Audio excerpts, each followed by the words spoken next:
Hi, as Scott said, my name is Arialis Cruzado. I'm really happy and excited to be here today with you all. I want to welcome you to this event and let you know that it's going to be recorded. I would like to start by saying the title of this conversation that we're going to have today: Transcendence through art. Is art able to transmute Afropessimism? And I would like to start by quoting James Baldwin. I'm going to read the quote for you. And it says, "An artist is a sort of emotional or spiritual historian. His role is to make you realize the doom and the glory of knowing who you are and what you are. He has to tell because nobody else in the world can tell what it's like to be alive." Ends the quote. Today we gather to hear from two artists what it's like to be living in the 21st century. So, Afropessimism provides a critical framework to examine our shared experiences of racialized oppression. Also, it's an ongoing reality. The marginalization of Black artists is a fact. But in spite of this, and although of this contest, I would like to say to you, and I would like to pose this question to you today: is art able to transmute Afropessimism? So before we start the discussion for today's conversation, I would like you to first get to know how the Darryl Chappell Foundation is working towards that. So I'm gonna let you watch a video of our origin story now.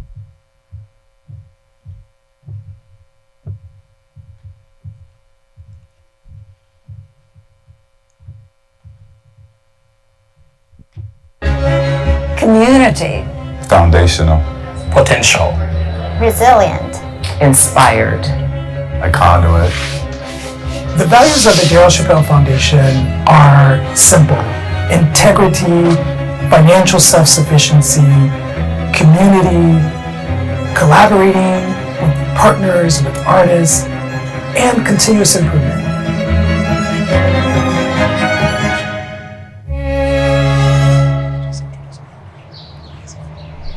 My name is Darryl Chappell. I'm the founder, president, and chairman of the Darryl Chappell Foundation. I retired from a financial services company, sold my Washington, D.C. home of 10 years, used the proceeds to actually start the nonprofit Darryl Chappell Foundation 501c3. So the Darryl Chappell Foundation is focused on enabling emerging artists to achieve their highest potential. We do that through focusing on artists in residencies, artist talk series, and we curate an online digital platform for artists. The foundation has a presence at the local level in Chicago, in Syracuse, New York, in Washington, D.C., in San Juan, Puerto Rico. Meanwhile, the impact is global. The Darryl Chappell Foundation Emerging Artist Learning Pathway consists of 4 phases. The 4th phase is to provide an established artist with an opportunity to give back as a mentor. So they serve as a mentor to the artists in residencies. My vision for the future is that the actual visual artists that the foundation supports today will have a chance to actually be in a position to support other artists who are emerging. My name is Mildor Chevalier. I am a Caribbean artist. I'm from Haiti, and I live and work in New York City. I'm one of the artists who have worked on the artist marketplace. I've participated in the artist talk series. It was great to have an audience, can have a platform to talk about not only what we feel as an artist, but also our journey and our viewpoint. Hola, ¿cómo están? Mi nombre es Joyce Alarcón, soy fotógrafa y narradora visual de Ecuador. Y es para mí una gran alegría poder compartir con ustedes parte de mi trabajo que está expuesto en el marketplace de la Fundación Darryl Chappell. una invitación para que pasen y vean todos los proyectos que compartimos con ustedes a través de esta plataforma online. Hi, my name is Cecil McDonald, a photographer, videographer, performance artist. My relationship to the foundation is through a COVID emergency grant. I just never thought that during COVID, people would think about artists. And it made you say, oh, now I have to really keep working because there are people who care about the things you're doing. My name is April Frazier and I'm an artist. The foundation has been an integral part of these last 2 years in my career in the sense that it's given opportunity for more exposure and exploration of different facets of art. One was being the facilitator of the artist talk between Early Hutnall and John Simmons. It was so fascinating. My name is Monique Brinkman-Hill and I'm the Executive Director of the Southside Community Arts Center. We've been around for 81 years with a mission of conserving, preserving Black art, teaching the community. We were thinking, how can we collaborate? What we came up with is that we would collaborate on his Artist Talk series. And it was a virtual collaboration moderated by April Frazier. It was established Black cinematographers and photographers sharing their stories, talking about their practice and how they work. It just was so much in alignment with the center and what we do and how we want to celebrate the artists. So it was a great collaboration for us. Well, it's a great foundation. No, I mean, Darryl Chappell is a wonderful individual who's so committed and responsible and thoughtful. Foundation, I think, immediately brings to mind the financial support, which of course is vital. I chose to volunteer because I believe in Darryl and I believe in the mission of the foundation. We don't have all the money in the world, but we have some good skills, right? And we can do a bunch of different stuff, and we know like some interesting people. So let's just all combine all of these different things and see where it takes us. Art is very important in life, even in difficult times. It reflects the society and people's daily life in a different level. So I love arts, even I'm not an artist, but I want to contribute to the art world, especially for underappreciated artists. Thank you to the foundation for such a great vision, creating a community for Afrodescendant artists and helping artists to achieve their potential and creating some kind of pathway for the ones coming. And I think this is great, and I'm always looking forward for any new endeavors that the foundation is taking and to be a part of it. Please consider supporting the Darryl Chappell Foundation. This is a prime opportunity to utilize our foundation as a great vehicle to show your passion for art and compassion for underappreciated artists, raise their awareness, truly make a difference for the artists in need. You're helping a very good foundation from the ground up, and you're gonna help build with us as we go on this journey together. For more information, please visit our website, darrylchappellfoundation.org. I just want to say thank you. The fact that an organization like this came through to support, it's no small task. So I'm very appreciative of that. And I just want to say thank you.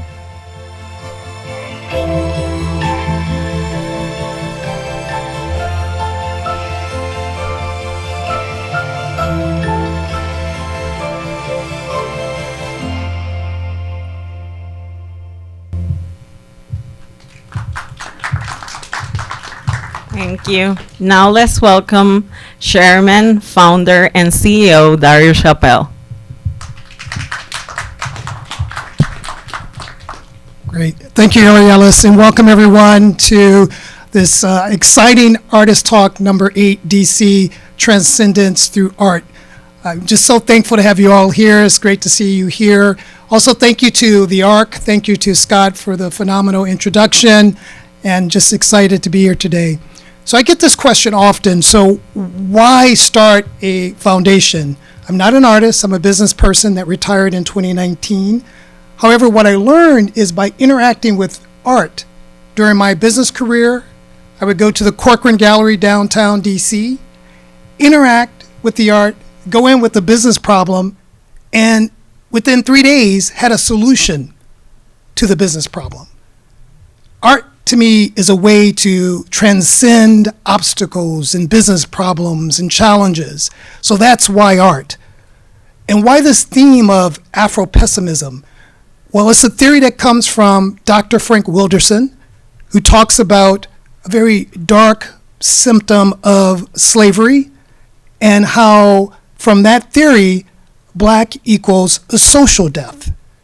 And this sense of seeing again and again the repeating of slaughter, of death of black people, the theory is there's no change. There's no cavalry coming. There's no hope. There's darkness. Well, today we have a couple artists who are going to provide us with a sense of how art may help to transcend, to transmute the reality of this pessimism, this darkness. I am so thankful to partner today with a foundation that is doing phenomenal work, and that's the Black Art Today Foundation. I'm going to introduce the founder and co-founder. I'll start with the founder and CEO, Alicia Clark, and also the Chief Operating Officer and co-founder, Lisa Clark. So would you please come up?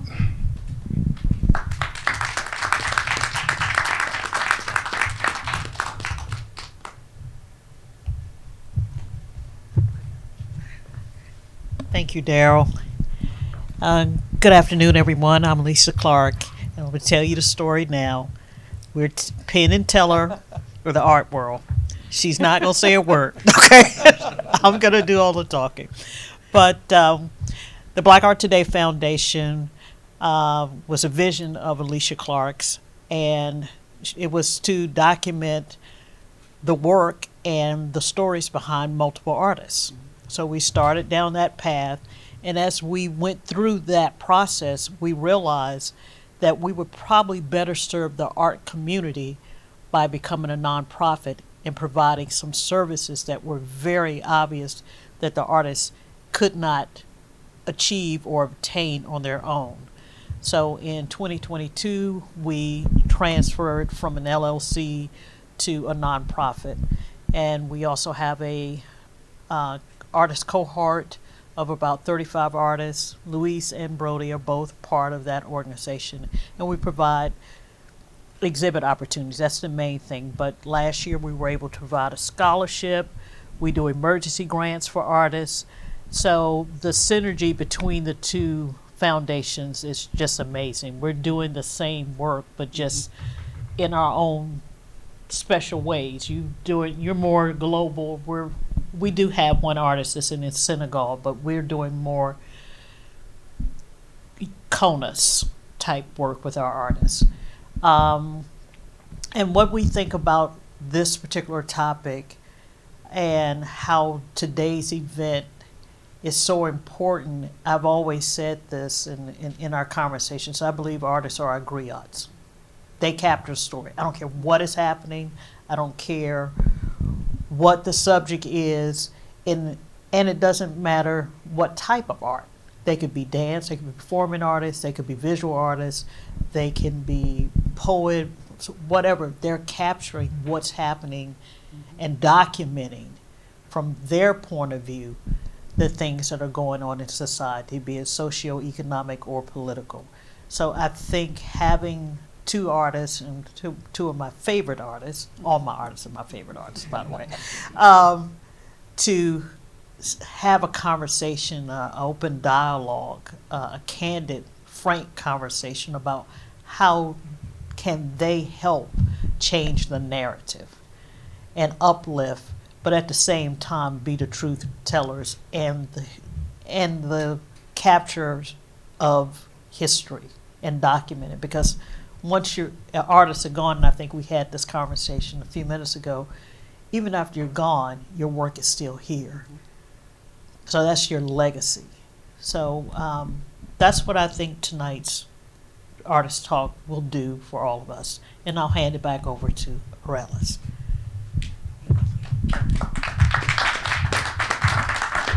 Thank you, Alicia and Lisa. Thank you, Darryl. Now I would like to introduce our moderator, Andrew Jacobson. Andrew Jacobson is a renowned lawyer. He is a journalist, he is an art advisor, and also a curator. Jacobson specializes in the businesses of art. His clientele goes from Hong Kong to Washington, and he has been working since 2015 doing art advisory and also curating. In 2019, he established his company, Balmore Art. It is an art advisor firm and also a media company. He is a professor in Georgetown University, and also he contributes to the Washington Informer and Washington Informer Bridge. So let's give it to Andrew Jacobson.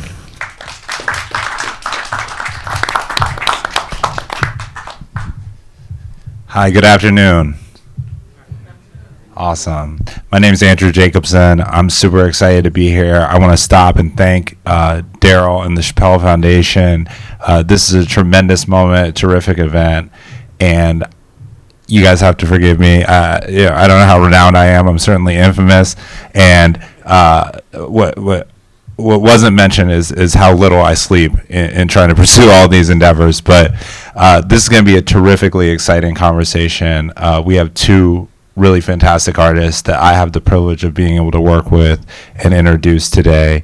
We have Broadie and Luis, and they'll be joining me on the stage. And the way that this is going to work is very simple. They're both going to share their individual experience for about 10 minutes apiece, and then we're going to get into a series of questions, and then after, everybody else will have an opportunity to ask your questions, and then we'll wind this thing down and we'll hang out and network for about 30 minutes, and you don't have to go home, but then everybody has to get up out of here. So if you all are okay with that, I will bring up Broadie and Luis.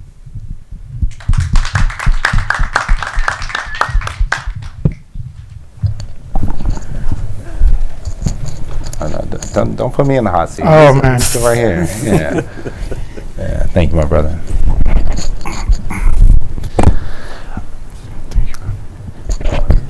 So, I think the natural next step, Broadie, if you want to go ahead and get it started, is just to share a little bit about yourself and your practice. Okay. Yeah. So, first of all, thank you, Darryl, and the Black Art Today Foundation for putting this together. So my name is Broadie, officially it's Brian Broadie. I go by Broadie. Funny backstory to that, my first name, Brian, has the E on the end. So growing up, all through the DMV, substitute teachers and teachers used to say Brianne or Brianna. So everybody used to laugh, so they didn't know if I was a girl or a boy. So I think Broadie just stuck with me, and I think it's just a better artist name, to be honest. But I'm a native of the DMV. I grew up between Washington, D.C. and PG County. So I'm a product of all the public schools across the board. Small backstory. So I grew up Jehovah's Witness. My mother is Jehovah's Witness. So that led me down a different path of pretty much paying attention to world problems before black problems.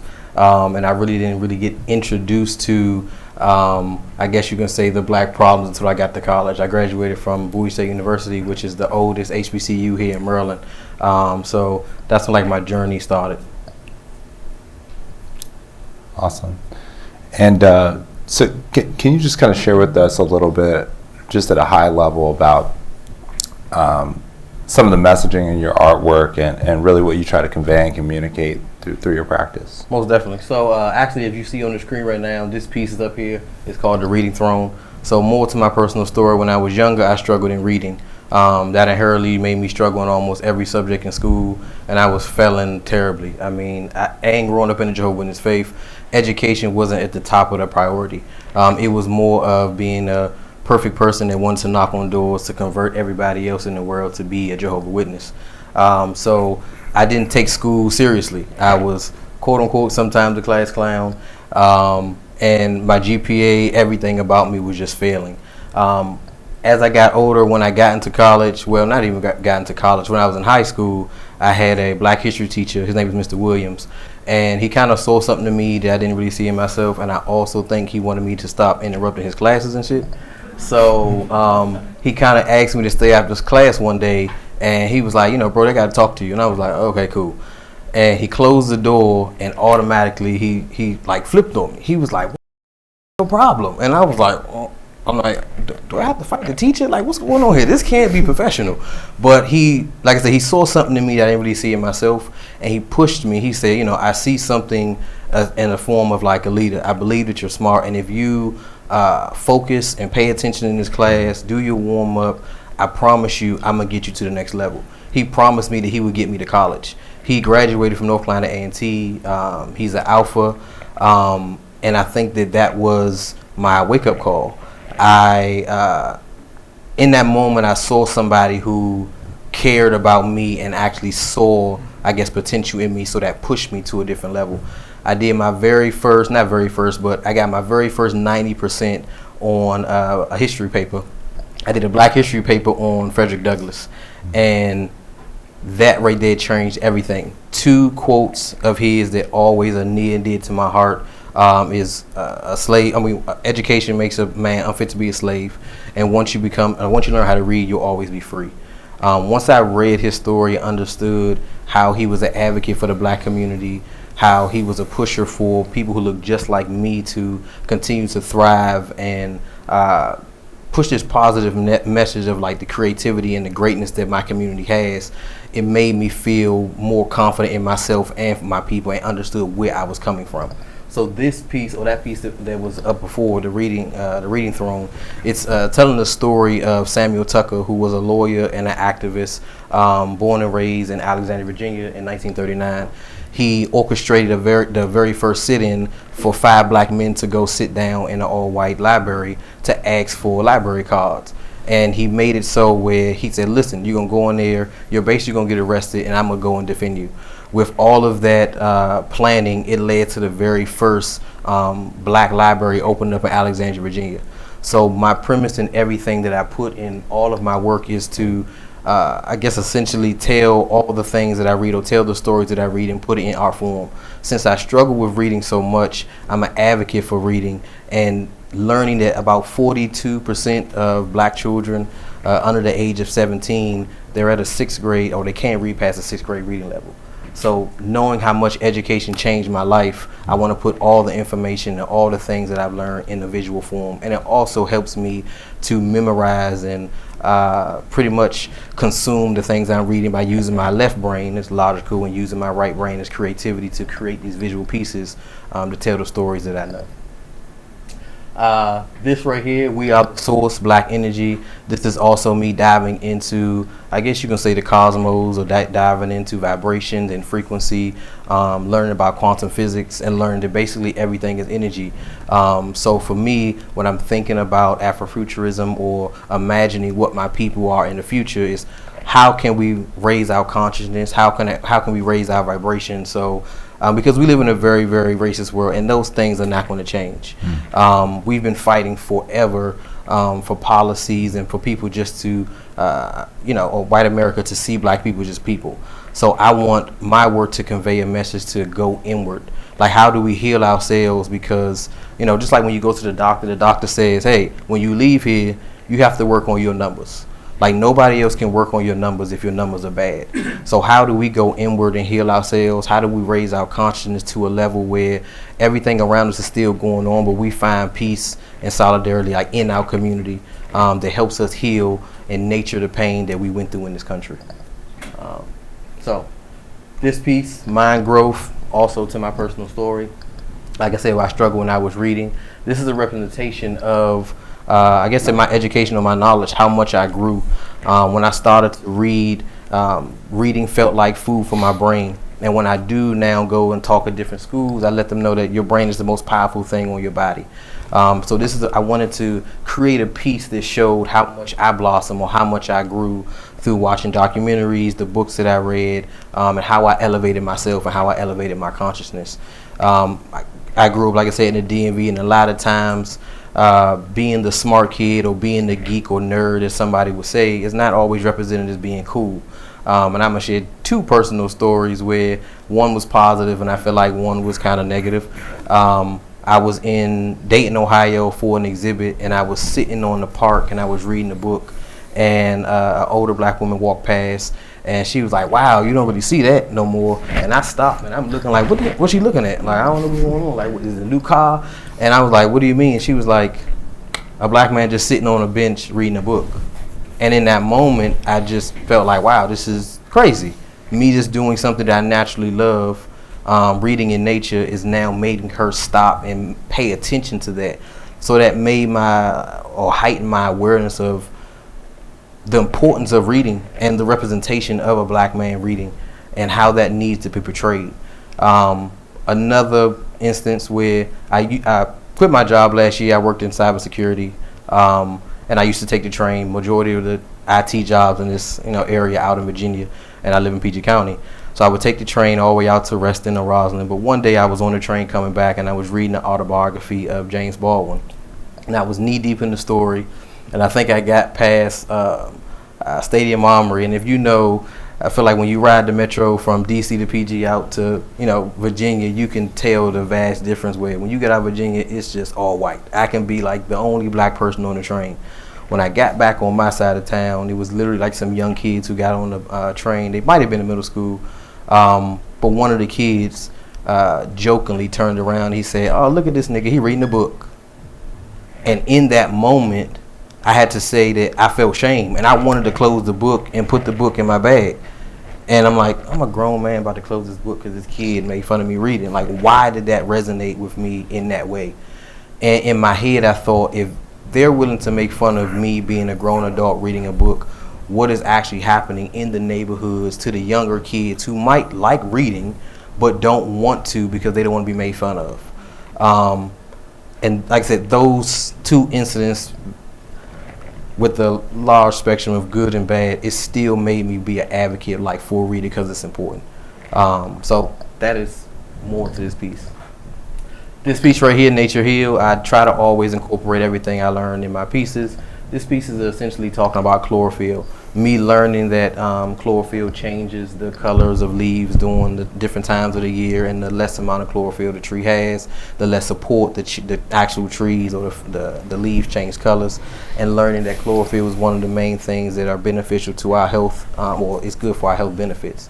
In a way, I don't see myself, as a teacher, because I'm not physically a teacher in the school, but it's a way for me to say, hey, whatever you like, whatever you're interested in, if you're reading about it, how can you get it out to the people? Usually I'm an introvert, I stated myself. I'm usually at home smoking weed and reading books.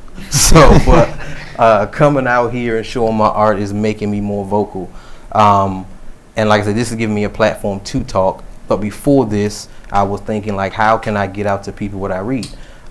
Because I'm interested in this. I don't know if somebody else would be interested in it. So creating these visual pieces to represent the things I read is my form of teaching. And when I started back designing, that was my why.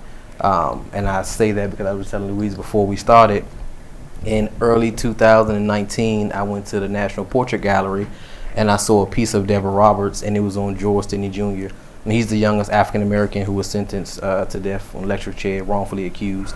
And I didn't know the whole extent of that story. And when I got home and read up on it, it clicked something in my heart. It clicked something in my brain. I was like, this is what I need to do again. I need to put, the stories that I love and the stories that I know into a visual form. So that's what this piece, Nature Heal, is about. Starship Pride, if you can see, pride at the end, and probably just off the colors. Another thing that I can say that was weighing on my mental health for a very, very long time. Like I said, I grew up in a very, very religious background. I struggled with my sexuality. It made me, in a way, hate myself, or certain aspects of myself, and hate the world and not want to show up as my true, authentic self. But reading about gay activists or just gay people in the world or gay black people who've done amazing things, from James Baldwin to Bayard Rustin, Langston Hughes, these people who left bodies of work here for people who identified just like me to grow. It made me grow more into myself. So it's a representation of me as I feel, as I believe that life is a journey to the sun. I be like, as humans, our natural goal is to ascend. So this is like a representation of me ascending to the sun and then growing and evolving through every stage in life. And knowing that I can show up as my whole self, but I had to learn to love my whole self first in order for me to step out into the world and present who I am. And that is a big response to me reading and loving myself. Wow, I mean, that was just incredible. I feel like we could literally sit here all day and unpack what you just said in the last 10 minutes. Right.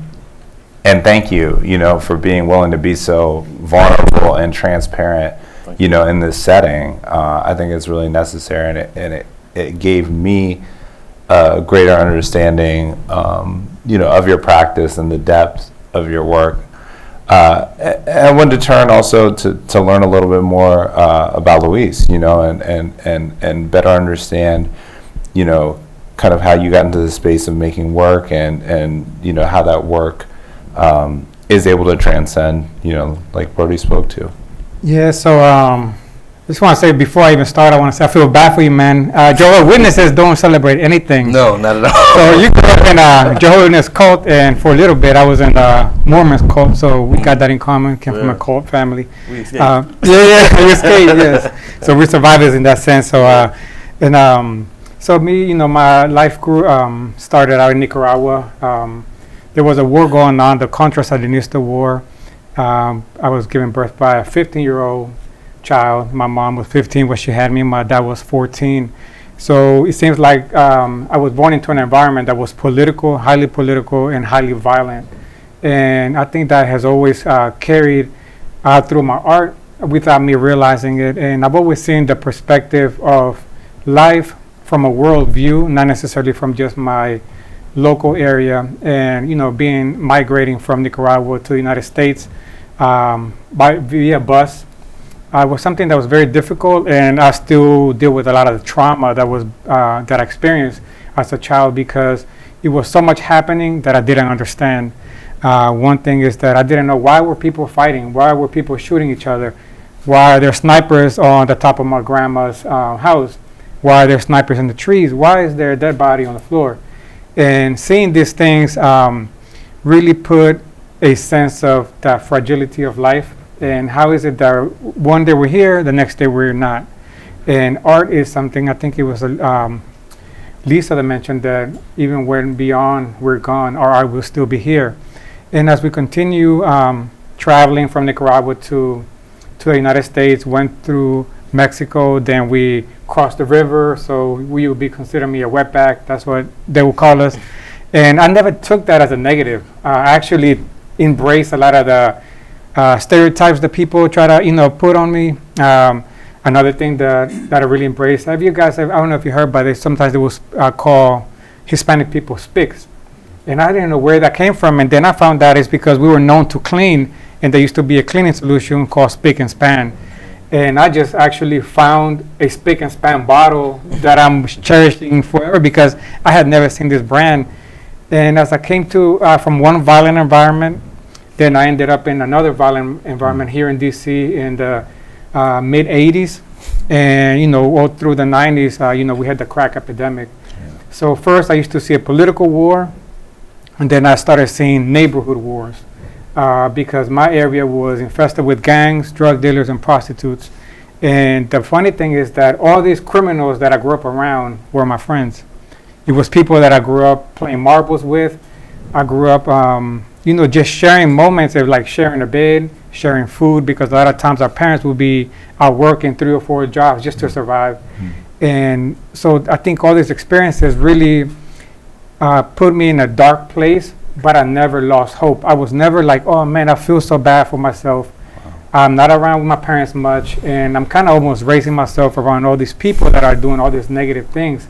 But it just so happens that these people that were committing all these crimes were also the people that were giving me good advice. Being a young guy, I always had drawings. No matter what I was doing, I always had sketch pads. I was drawing all the time. And they used to see me do that, and for some reason, they always looked out for me in one way or the other. When I was 13, I started really picking up spray cans. And the reason I started picking up spray cans is because I used to play soccer every day. Pretty much, every time if I wasn't in school, I was playing soccer, and I thought I wanted to be a soccer player because I never thought I wanted to be an artist. All I knew is that I loved drawing and painting, but I didn't know what an artist was. So that just taught me that to be an artist, you can go to school all you want and never be an artist. Artists are born, and that's not something to brag about. It's just something that we are, and it's not always necessarily a luxurious thing or something that you can celebrate, because a lot of times we have a lot of pain and things that we have to channel through our paintings. And one of the things that I also realized that was a hard lesson for me is that I would never become a soccer player. No matter how much I played, I was always mediocre.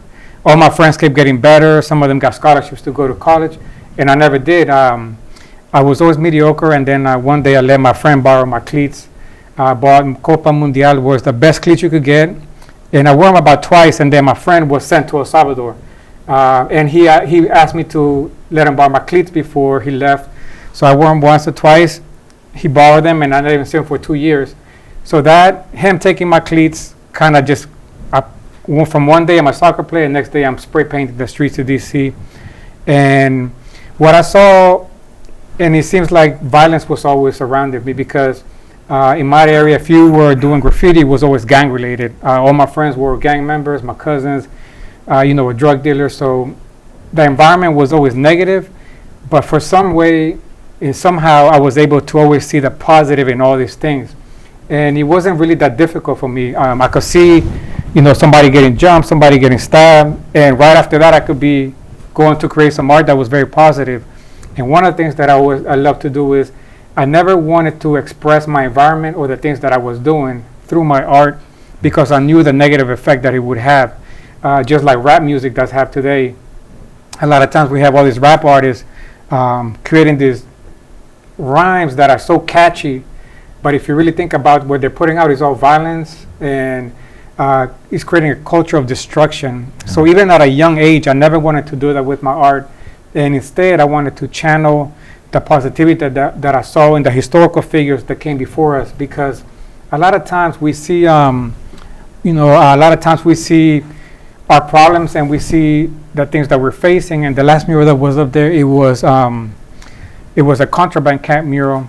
And I love to see history, because anytime that we see how tough we have it today, we can always look at a historical figure, like you mentioned, Frederick Douglass, Martin Luther King, and we can really see the obstacles that they had were so much greater than ours. So a lot of times when I hear people complain about how bad they have it today, it's kind of funny to me, and also it's kind of sometimes gets me kind of mad, because it seems like I have to bring it up to them, kind of educate them on how other people had it so much worse than us.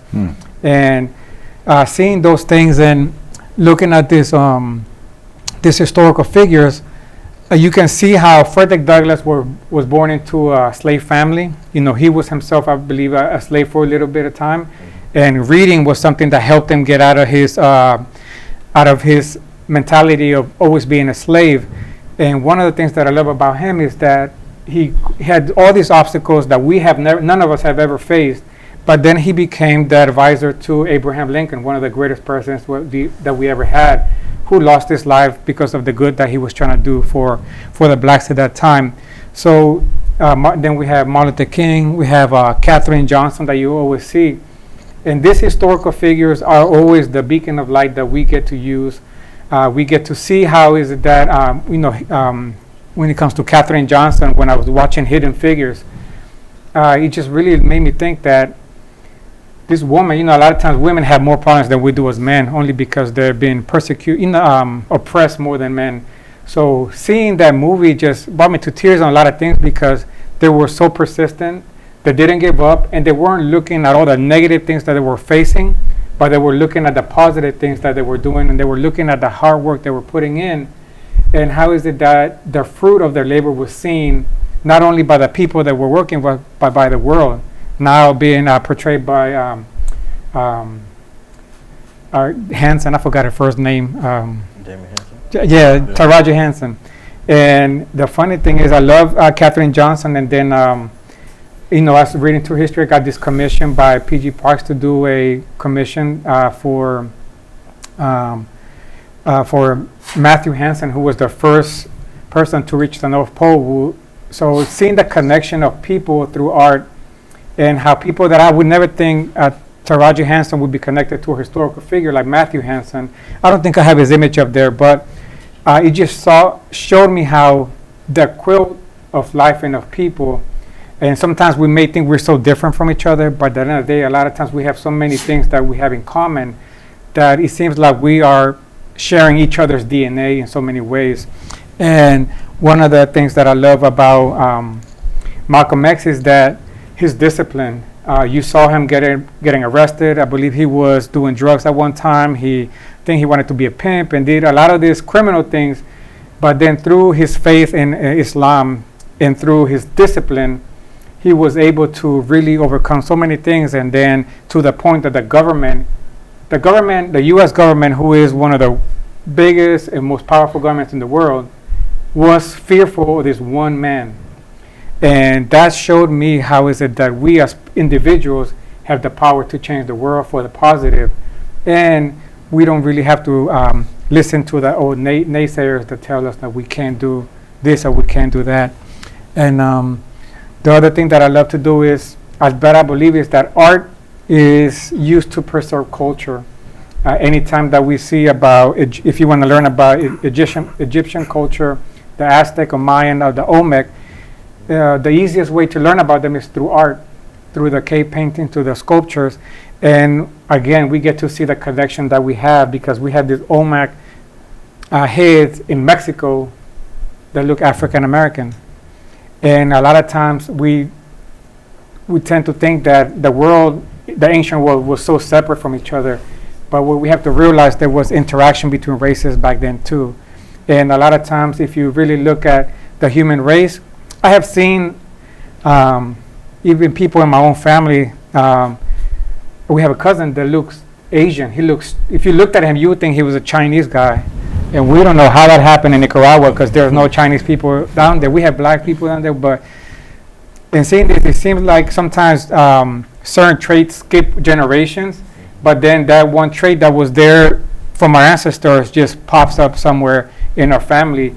And I see that with the human race. And looking at our culture, looking at our heritage, we have so much in common. And looking at the Hispanic foods and comparing it to Nigerian food, they have so much in common, with the exception of the way they cook it and maybe a few seasonings that are different.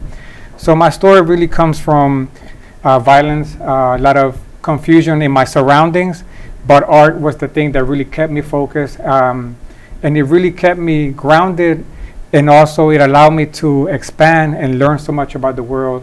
And one thing that I also find very valuable that also Black Art Today and the Darryl Chappell Foundation are doing is the mentorship program. And that is because I could have never gotten to where I am today without my mentors. And I was very fortunate that Judy Byron is here and her husband Rick are here. And they met me when I was I was nobody. I still don't feel like I'm much now, but they really met me when I was a kid. And they gave me the opportunity through the Corcoran Mentorship Program to actually take some college classes while I was still in high school in the 11th grade. And I was never able to apply for school because at that time I didn't have a green card. I was illegal immigrant at that time. So, but through that Corcoran Mentorship Program, I was really able to get out of my world because it seems like I grew up in the same block for like 15 years. I seem like I used to get out of my block just to buy food, and then we come back and I'm in the same area all the time.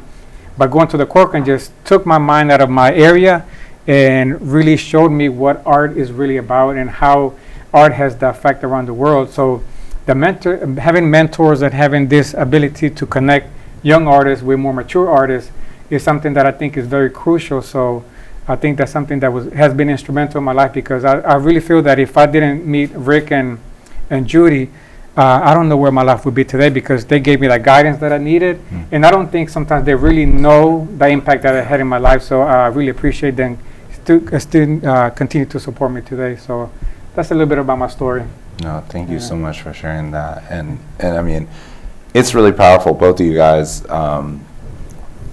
Just sharing your respective personal experiences, and I think having to navigate, just broadly what feels like, I think for all of us, from what you shared about your experience growing up here in the DMV, and then yours in migrating and growing up here in the DMV or in DC, it's like this societal violence, right, that everybody's like individually and collectively experiencing, which kind of leads me to my first question, which is, just trying to determine from both of you if there was a moment that you felt like was definitive or something that shaped you, and then also just how you navigated through that moment to an outcome that landed you closer to being here today. I don't know if you want to share, Broadie.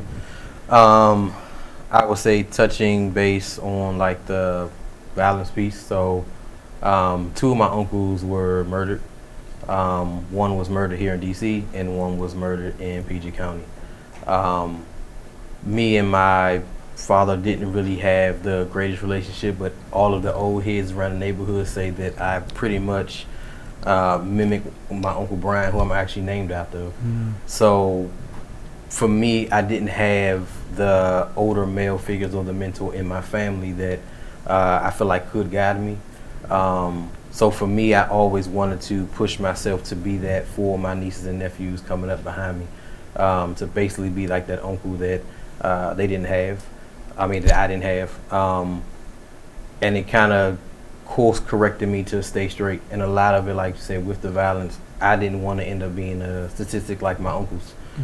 So that kind of kept me grounded in a way, to push forward, because growing up here in the DMV, like I said, for the most part, if you made it past, 20 to 25 years old, like you was doing it. So you bringing up like the 80s, like growing up here, like, yeah, it was a crack era. That's what it was. But it was a party live city. But you turn one block, you might get robbed and knocked over the head. And like you said, the whole neighborhood beef. You got the uptown, the south side, the northeast, or just different streets. So I feel like that kept me grounded to keep on pushing. And I know that I wanted to end up being something that somebody in my family could look up to, or someone that they could look up to, and be that person, I guess, who is a advocate for education that will pass the torch or continue to pass down these real life stories. I really, really believe in reincarnation. Like you said, certain DNA and things pop up, and sometimes I feel like one of my uncles or both of my uncles still like are breathing through me. My mother tells me that my Uncle Alonzo was an advocate reader, and that's all he did. He would wake up and walk to the corner store and buy the newspaper and sit on the block and just read the newspaper. And I feel like the energy and the spirit that was born inside of me calls out to that same information. And that's probably why I like to read so much. So I believe like those moments were like the change, I guess, the trajectory in my life. Thank you. And Luis, what do you feel like helped shape you and was a kind of turning point in your path? I think what really helped me change my path and really helped is that I was seeing that a lot of my young friends just dying, and I was like, just like Broadie said, I didn't want to be that, and I didn't want to be a statistic. And it's so funny that when they were dying, it seemed like when somebody was 17 or 18, and just like you say, if you live to 25, it's like, man, you're like a grown, like almost like a grandfather kind of thing. Yeah. But now that I look back, it's like we were kids. It was kids killing kids. And I was one day tagging up on the red line. It's the way I used to, you sneak in and you do some graffiti. So I was tagging up the red line, and I just was thinking, because I'm doing art, but I didn't know what an artist was. I was doing art, but I still didn't know what is art when it comes to a world's perspective. How do you make a living from art? But something just told me in my head, you can make a living from this. And in that point, that day, I try to figure out how is it that I can monetize this thing that I'm doing illegally. I can get possibly shot or stabbed or killed. And how is it that I can monetize it? So then Then again, the school and my mentors came into play. Somehow it's like God just put the right people in the right place. And that kind of put me in a trajectory that sometimes people think I have a plan. Like, oh, I plan to have this piece in Beijing, China. I plan to have this piece of the Vatican. I plan to do this. But in reality, I don't. What I do is I focus on my work. I do try not to follow any trends. And I just focus on things even if they don't sell.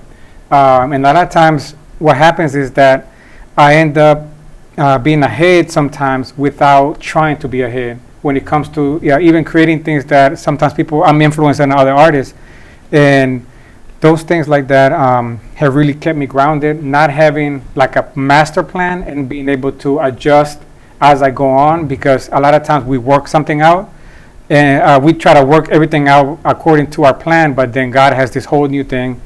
I ended up in an accident. I couldn't paint for about 1.5 years. So when that situation happened, I just stopped making master plans and I just try to live one day at a time and make that day count. Yeah. I don't even know if I answered your question. Yeah, you did. Not only did you answer my question, you foreshadowed the following question, which is really like more about the humanizing side of being an artist, right? Which I mean, you shared. I mean, inspiring other artists and just kind of like one day at a time in it. But I mean, what more would you say that you're able to contribute, from a humanitarian level, like as an artist? You want to try that? I shared a couple of experiences because I travel now throughout the country for different shows, and actually just last weekend I made a short video on Instagram the other day. But I met a black woman. She was from the Caribbean islands, and I was telling her about the series that I created around the Great Migration of African Americans leaving down south and moving up north.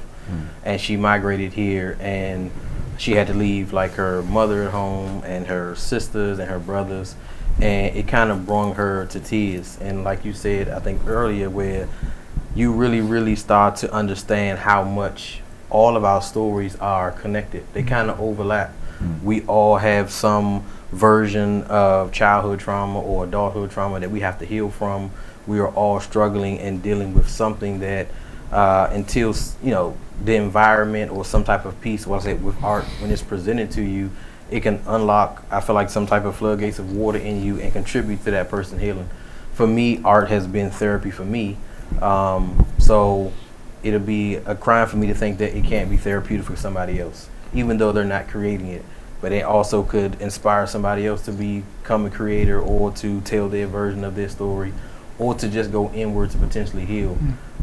So for me, it's finding out how art can essentially connect everybody and contribute to like the growth and evolving of somebody's trauma, which is this healing journey that continuously goes, because you're going to have to heal from something until the day you leave this earth, because you're going to have peaks and valleys and drops and lows until the day you leave, until the day universal God calls you home. So art can be that catalyst for that, to push or to begin the healing.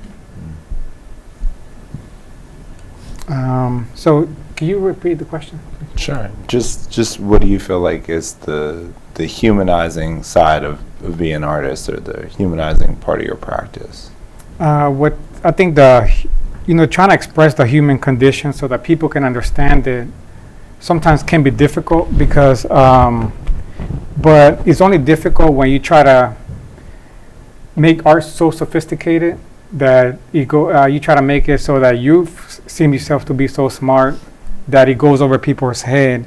So as an artist, my duty is just to try to make it as simple as possible, because I believe you can communicate sophisticated problems or very complex situations by making them simple, and by having you are being interpreted by a child. So whenever I create something, the best way to humanize it is to make sure that when a child sees my art, they can also understand it, opposed to making it so intellectual that only a millionaire or billionaire that's investing in all this art can really appreciate. But I think making it accessible to a child is what it makes it successful, in my opinion. I think that's a winner for me too. I read somewhere that Drake's lyrics are intentionally written so that somebody with like a second grade reading comprehension and is like the most successfully commercial artist that's out there. So I think it's a great North Star. And also for you guys, I mean, do you guys see any potential opportunities to collaborate in the future between you two? I mean, your stories just have like so much overlap. And I feel like there's this kind of reciprocity between both of your spirits. I'm just amazed at how Alicia and Lisa were like, I think you and Broadie would do great. And then they introduced me to his work. And just listening to his story, I'm like, he probably was my high school friend. You know somebody here. Right. And I'm like, how did they do that? And that really shows how, and Darryl and all of them connecting is that this is something so common. And looking at his art, I'm like, man, he's got skills. And not only that, but he's also very technically well done. So I can definitely see myself collaborating with him. And I don't do too many collaborations, but just listening to his story, we both were in cults at one time, and we got all this stuff going on. So I'm like, we got some trauma in here. Exactly. We got a lot of trauma to get out of Yeah. So it's just I'm just amazed at how they were able to, see our, because they work with so many artists. Yeah. So some way somehow they were able to just pick both of us and listening to his story. I'm like, he was my high school friend sometime.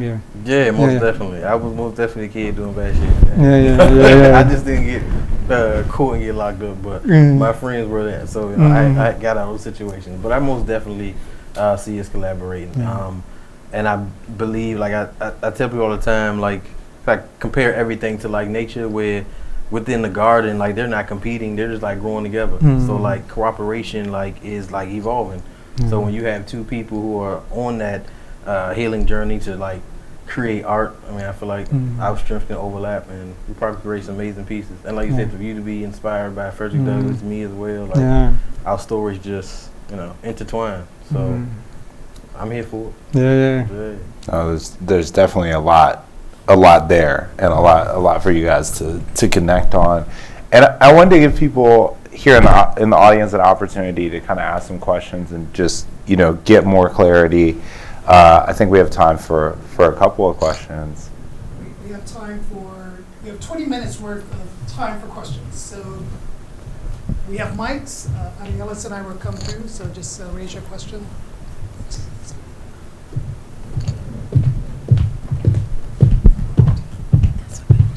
Was there a moment where you were like, okay, how do I get focused as an artist? Because I'm an artist and it can be very abstract. And so I'm wondering what grounds you in remaining focused? One of the things that I try to tell myself is I try not to wait for inspiration to hit me, but instead just paint no matter what. And always have the discipline to have a schedule. Like you need to have a schedule. You know how people got 9 to 5, they go to work? As an artist, you're your own boss, so you have to set your own schedule. So my thing is like, inspiration is not always going to hit you. It's just a matter of just do it. Just do it. I'd love to connect with you and follow you and stuff too, man. I piggyback off of that. For me, like I said, I quit my job last year, so having a schedule, because I'm used to getting up and I got a meeting at 8 and I got a lunch break here, so I had to realize, even being a full-time artist, I still have to have that schedule, and I have to carve out time to create, even if I really don't want to. Because sometimes I've, experienced where I'll start creating, I really don't want to, but things that start clicking in that moment.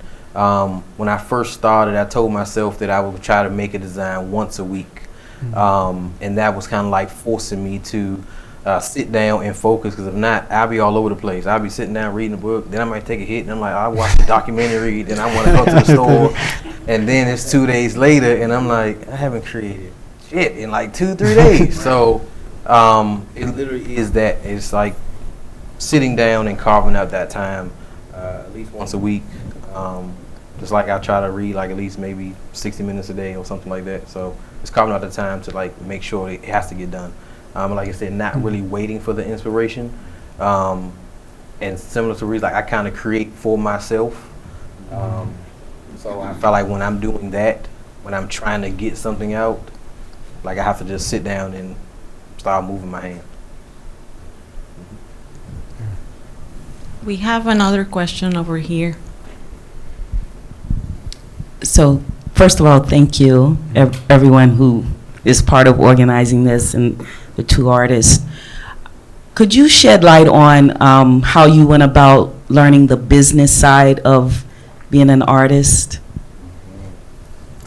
Personally, school doesn't teach you about that. So in my environment, you grew up around drug dealers, you grew up around prostitutes and brothels, because that's what, where I grew up, but there was a brothel right down the street. So, and I have family members and people that did these things. And one of the things that I realized is that marketing is very important. And anytime and also giving people quality product. So if somebody had good crack, they'll sell more than the one that has crack that had been broken up into, like, you add more baking powder, you break it up. So creating good quality products is actually the way that you get far ahead. So looking at This the wrong I gotta ask my friend too. So you made me lose my train of thought. Good quality products. Good quality product. Good quality products. And also not having shortcuts, because the other thing that I noticed is that the most successful drug dealers, they used to get up early, and then learning that is like you wait for the time that construction workers were out getting early. They're usually the ones trying to stay up later. So then if you get up at 5 a.m, then you catch the construction worker rush, then you're making money a lot earlier. So, and you transfer that into art. If I wake up early before my kids are up, then I'm able to produce more work. So, and also, so just good quality product, trying to outwork everyone else, and also keep track of your spending.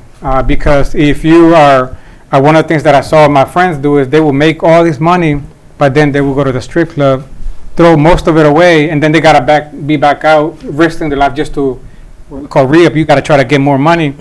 So not overspending. So when it comes to art supplies, you wanna buy good quality supplies and make sure that anytime you get a commission, your profit margin is the highest as possible. So that like that you can make a good living and feed your family. For me, like I said, I wasn't stepping on crack. But so I didn't learn business either, but diving into it, I worked in the government IT security, so I saw a little bit of business with contracts. But for me, it was kind of like getting hit over the head. One terrible incident that happened because my work is like digital. I had created a piece of Kamala Harris, and I had used the photo of Kamala Harris that actually belonged to somebody else. So that kind of came back around and like bit me in the ass. So I had to end up paying this photographer. So I end up reaching out to the Valle Foundation is here in DC, and they're essentially like art lawyers. And I started to, just like with anything, you can go onto YouTube. I started searching like, okay, what is the business side of it? Because like you said, like a lot of artists, they don't have that. A lot of artists, they are like creative brain oriented. Like, the business side is like, well, I got to deal with numbers now, and I got to read this contract, I got to sign this, you want me to do what? So I started just doing my research and reaching out to people who were more proficient in the business side. One of the quotes that I love was like, I'm smart enough to know that I'm not the smartest person in the room, and sometimes you got to pass the ball to somebody who's a little bit better at it. While still learning the side of business, but having somebody like our foundation, they provide those training, they provide things about taxes. So these are people that you lean on when you're struggling with the business side. But yes, keeping your profit margins low, saving onto your money, because as an artist, one day it can be up, and then another day it can be down, and you in there like eating crackers and cheese because you're just like, I don't know what I'm making money, I don't know what I'm gonna sell a piece. So it's just learning the ins and outs, just like any other, I guess say business or industry. If I could just add one more thing is that, I also learn a lot from corporations, especially like McDonald's. So if you go to McDonald's, you have a $1 burger, then you have a meal, and then you have the luxury that costs like $9. I think now they're like $12, $13. So you can adapt that to art. You can have like a open edition prints. Then you can have a limited edition prints, and then you have special. I created this thing called special edition prints, and then you have the originals. So you can learn from corporate media on how is it that they're marketing their how they're marketing their product, and then you create things based on that. So I always look at that, and also they spend so much money to come up with these menus, and all you have to do is kind of mimic what they're doing. Then you don't have to spend the money they paid, because they probably spend millions of dollars to figure out those margins. They're like, oh yeah, I'm gonna do this $1 burger. So the same thing with art. You can do the same thing. Price points. Price points. That's Yeah. amazing. Yeah. So I know you guys have mentioned like creative blocks when you're trying to create your art. How do you guys overcome that when inspiration just isn't happening for you? I'm gonna be 100% honest. It's usually weed for me. I sit down sometimes, and like I sit there and it's in the middle of meditation, and it's like, you know what, that popped. That's it. Like so that. But a lot of my inspiration comes from the things that I read. So sometimes when it's crazy, I was just having this conversation with my homeboy Trey, because I do limited edition like Prince as well. And for me, once something sells out, like I don't have anything to sell. So the reading that I do is kind of forcing me to go out and to continue to create. But also as an artist, just like with anything else, like Bernie Mac said, like when you break, you got to take a break. It's also important as an artist to take a break and not overexert yourself where you have to just like, oh, I got to create. Sometimes your mind just needs a rest, because I feel like your body, your whole, your energy, your frequency, it takes so much sometimes to get a piece out. Your body, your mind, everything just needs a break. And sometimes when you take that break, you might take a day or two, and then a creative spark will just hit, and then you have to use it in that moment. As Trey tells me, he was like, "What you over there crying for? Use it, like use that thing, like get it done." So that's what I do. I think breaks are really good, and one of the things that inspires me, just like Broadie says, reading and listening. I'm more like a listen. I learn by listening more than I do reading, so I don't read too many books, but I listen to a lot of history. And if I do read something, it would be like a contract or something dealing with the business part of art. But one of the things that I found very useful for me in continuing to create is that I do graffiti art, I do portraits, and I do abstract art. So sometimes I don't want to do any portraits, so I would just do some graffiti art. If I don't do graffiti art, I'll just do some abstract art. So that just keeps me going like 24/7, and I give my mind a break from one thing, because I do portraits all the time, but for some reason that's not my favorite thing to do. But because the most difficult thing to do, and it's the one that people love the most, only because I think it just takes so much for me to do it. Because some artists, I see them on Instagram, they just do it real fast, and I'm not a technical artist. I'm more like I try to paint the person's soul more than I do the physical part. So I'm not fast sometimes to do portraits. So taking breaks and doing something different within my own art is something that keeps me going all the time. We have time for another question. Yes.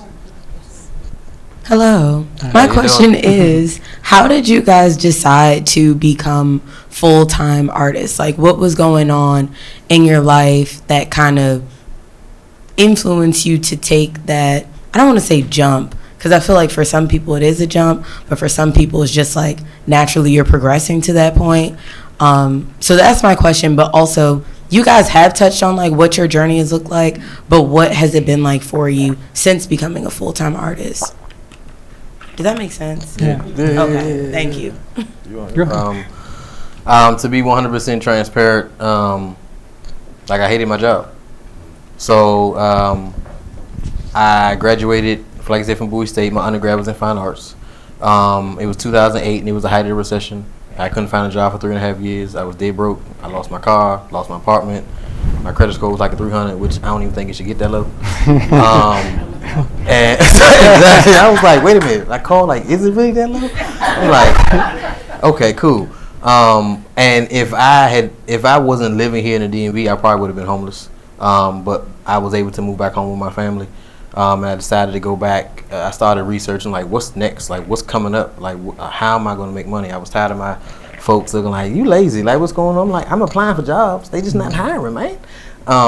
So I went back and got my master's degree in cybersecurity, information technology, and having a creative brain and sitting in the cubicle. And why I did it, because I knew I was able to make money and I could sit there. Your brain jumping all over the place, and all you got to do is secure a network. But the thing with IT security, if nothing's going on, if the system is locked down, you're kind of just sitting there. And like I said, going into 2020, right before the pandemic hit, like I said, going to the museum and seeing that piece with Deborah Roberts, and And I was just like, I just can't do this no more. I started working from home every day, and it got to the point where it was like, I'm sitting there, I got to attend a meeting, I might be a little late. And then it's not like I didn't know what I was going to do on this meeting, but the mundane, like every day, it just started to drain me. But once I started like creating, it was just this spark. And I felt like I was just coming together as a person. And what made me take the leap is I had applied for a show in Houston, Texas, and I really didn't have any leave because my grandmother, she's 93, so I was taking care of her because she became ill. She's in early stage of dementia. And I used up all my leave, and I went to my boss. I was like, hey, I need to take time off. I got to travel. I got to do things like this. And he was basically like, no. He was like, if you're not diagnosed with, basically death, then no. And I was like, well, I've already been accepted to the show, so I had to choose. It was kind of literally like they say that fork in the road. It's like, lose out on this money, don't go to Houston, or go and sit in this meeting and talk about vulnerabilities on the network. And I was like, fuck those vulnerabilities. I was like, I'm going to go to Houston. So I literally sent him an email 2 days later after like begging and pleading with him. And I said, look, it was great, but I got to go. And everything from there kind of like took off. I actually won first place in that show in Houston. In Houston, the Houston Bio Art Festival. And like I said, since then it's been ups and downs, but I'm sitting right here. I'm meeting you, so it's like I feel like it's going up. Kind of like I don't know how much people follow the stocks, but the stocks it goes up and down, and hey, hopefully compound interest will keep me getting up and getting up and getting up. So yeah, that's it so far. With me, I never had a plan B. I never really tried to do anything else besides art, except for the soccer player career that wasn't so good.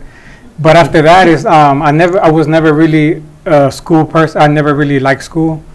I wasn't the best student. I tried to not to go as much as I could and just pass. And then I didn't have anything else. Art was the only thing that I could do, the only thing that I loved, and the only thing that I know that I could do every day and not get paid for it. And then when I started getting paid for it, it just made me push myself even harder. So I've been very fortunate in that sense that I just took a chance since I was young, and then I just never looked back. And even today, I don't even know how I got to where I am. Like I said, I don't have a master plan. It's just more like, I think when you're supposed to do something in life, it's going to happen, and all you have to do is just keep working. And it's not always going to be like easy. Sometimes it's going to be some downtime, some things happen in life. Like when I mentioned I couldn't paint for about a year and a half. And when I overcame that obstacle, then now anything that I'm facing is not that bad compared to that. So I just never had a plan B. That part. We have another question over here. I'm sorry. That almost brought me to tears. But I'm so thankful that I'm present to listen to the both of you. Broadie, you're my spirit animal. And, both of you have answered a lot of questions for me. I'm what I call a late bloomer. I'm lucky enough with Lisa to be my sister, number one, so you all know how lucky that is for me. Yes. But to be a late bloomer as an artist, so this is like on my bucket list. So I went back to school for visual arts, about to graduate. I have some instructors there. My problem is I don't have any African American instructors or anyone to feed off of. So the first semester in school, like I've just been doing all African American art, and it's like, I don't know, and I almost hate to say this, it's almost like I'm kind of frowned upon, like, is that all you want to do? Like, yeah. What other audience am I? So I'm having a hard time dealing with that. So a lot of times I get a little discouraged.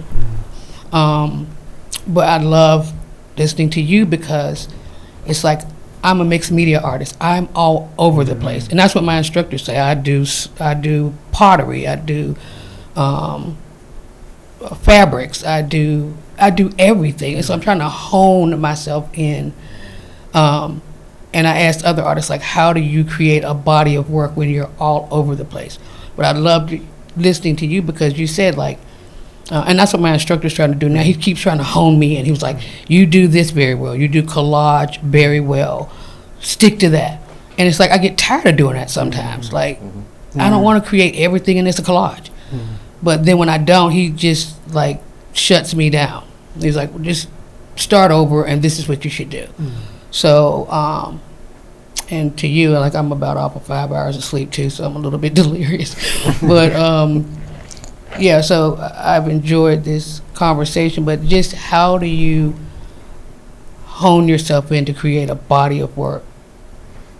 First, I would like to just address the thing. Sometimes school can actually mess you up if you have the wrong instructors. When I was at the Corcoran, they didn't understand graffiti art as a form of fine arts. So a lot of my teachers really didn't understand what I was trying to project to them and introduce them to in a way. So what I learned is that I use school to learn how to use the tools and how to use materials. And then I try to just do the assignment that they just asked me for just to get out of the way. And then, but then I just did my own thing at home. And so just a lot of use school as a form of learning how to use tools and learning how to use and having like a space to create. But then I've seen a lot of artists that they go to school. They were great when they were out. They go to school, school mess them up. So school is not always the best thing. And I think that sometimes you may be more in touch with the culture and with the fine arts world, especially being around Lisa and Alicia all the time. They're more stuck in the school environment. So you may have a better understanding of fine arts than they would. They have understanding of technical skills. So I think, in my opinion, you're kind of more ahead of them in that sense. And they're not understanding the fact that you're seeing beyond the technical school academic parts. Yeah. Yeah, I would agree with Louis because what I, believe about the education system sometimes is it's training you to go be like a worker sometimes, and we are naturally like gifted. Like Jay-Z said, like being an artist, like it's a feeling, like what you like. Nobody can tell you. I mean, even from the way you do your hair, the way you dress yourself, like nobody can tell you that. I didn't go to art school, but I just majored in art, so I did. Ceramics, I did drawing, I did painting, but for me, digital it just always just felt natural to me. And I just love photos. I mean, I got 10,000 selfies, pictures of, monuments. Every time I go out, I just love pictures.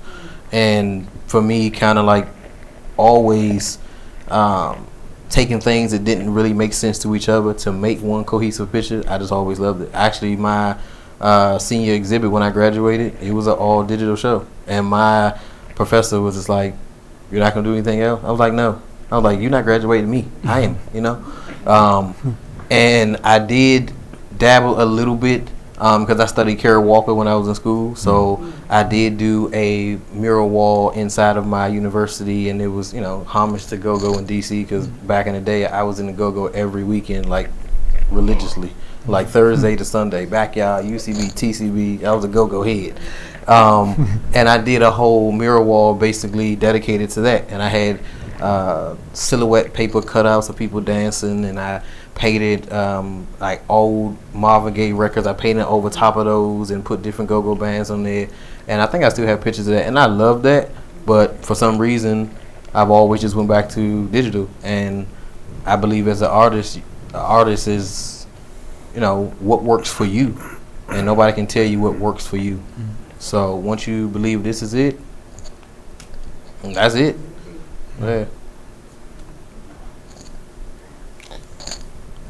Yes. Do we have any more questions? That will be all.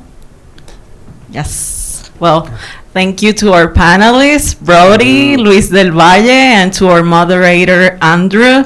We are really thankful for your talk today. It was such an engaging talk, and also we cover a lot of ground in this conversation.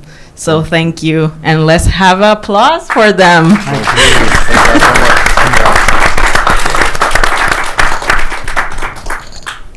So before we finish our event for today, we want to talk about some things that we are working on, the Darryl Chappell Foundation. we have various opportunities for artists. Right now, we are having an open call for the artist marketplace. It's going through till May 3rd. And if you're interested, we encourage you to find out more in our website, darrylchappellfoundation.org /artist corner.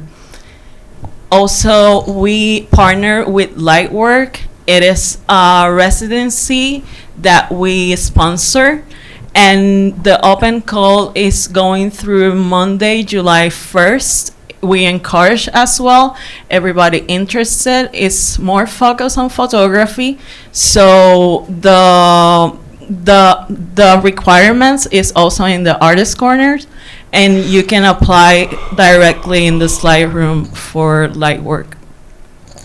And we are celebrating 5 years since our foundation, and we are celebrating by having an art sale. We also encourage you to access this art sale and to really engage with us and support our mission. So you can find that also in our website. And later at the end, I'll be in a table. So if you have any questions, just let me know at the end. And our upcoming events, we have one in Atlanta. So if you're from that area or know somebody from that area, also spread the word. It's going to be Wednesday, April 24 at the Johnson Low Gallery. And also we have another event in Houston. It's a brunch with artist Sinden Collier. And also, if you know somebody from there or if you're interested, let us know. We have a registration page, and it's all in the website as well. So this is how we stay connected with the foundation. You can find us in all the social media, from YouTube to X. So reach out to us, follow us, please. And also to Black Art Today Foundation, their website and their social media, which they are really active across social media, so follow them as well. And yes, in the survey, yeah, thank you. Before we finish, please, we want to know what are your thoughts. And it's a really simple survey. It's just 2 questions and an additional questions if you want to add comments. It's just 30 seconds maximum. And you just can scan the QR code with your cell phone and answer directly the Google form. So we really, this is part of our core values. We take feedback to heart. So it's really important for us, for you to answer the survey. And now, I want to introduce the person who is going to close the event, or one of the Darryl Chappell Foundation's board directors, Director Royal Ali Barnes. She is a passionate art advocate, a passionate art administrator. She's a teacher. She's she's a practicing artist and also a cultural placemaker. So Director Royal is here with us, and she's going to close out the event. I want you to give her a warm welcome.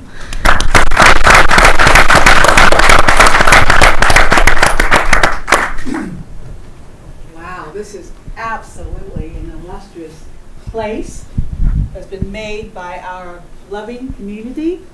And I'm going to ask our artist and our moderator to welcome that community again and say thank you. Thank you. You know, whenever you're asked to end an organization, amazing event, you know that it was done alphabetically. So, Allie Barnes, AB, I was asked to close. And what I'm saying is today we were here in our loved making community, and we were here talking about action, sharing the origin stories, sharing the daily lives of artists who take action. And I'm asking you to do the same thing. The Chappell Foundation is 5 years old. I'm going to ask each of you to think of the 5 programs that you've seen, to think of the 5 years, to think of that origin story. Choose your favorite number. Take your phone out. Choose your favorite number. Go to notes or wherever and write that favorite number. My favorite number is 50. Then I want you to take 5 times that number and make that commitment. Or take that number and subtract 5 and make that commitment to make that donation. So my favorite number at 50 means that I'm taking 5 times that, so I'm making a donation of $250 because I want this amazing book. And if you're in that same category of giving, you also will be able to have this amazing Lightworks collection, this annual piece. So, again, when you're asked to close and do the donation ask at the same time, you know it was done alphabetically, but it's all about taking action. Take that action today. Thank all of you for being here. Thank you, CEO, CEO, CEO. Thank you for our partnerships, and thank you to our loving community. Blessings.